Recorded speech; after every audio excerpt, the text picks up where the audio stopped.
باید تو رو پیدا کنم، شاید هنوزم دیر نیست. ساده دل کندی ولی تقدیر بی تقصیر نیست. با این که بی تاب منی بازم منو خط میزنی. باید تو رو پیدا کنم تا با خودت هم دشمنی.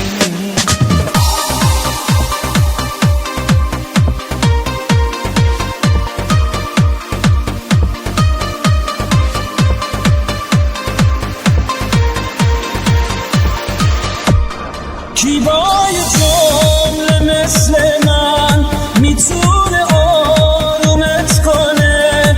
اون لحظه های آخر از رفتن پشیمونت کنه. نگیرم از این شهر سر، این کوچه های بی عبور.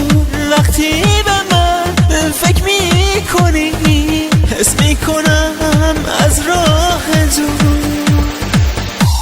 آخر یه شب این گریه ها سوی چشامو میبره. عطرت داره از پیرهنی که جا گذاشتی میپره.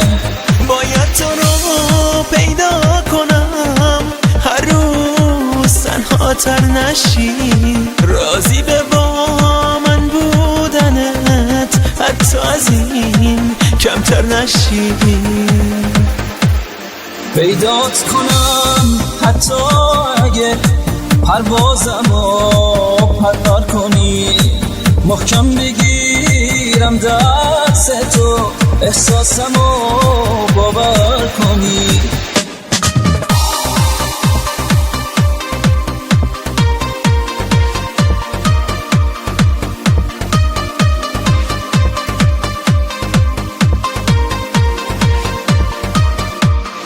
باید تو رو پیدا کنم، شاید هنوزم دیر نیست. تو ساده دل کندی ولی تقدیر بی تقصیر نیست.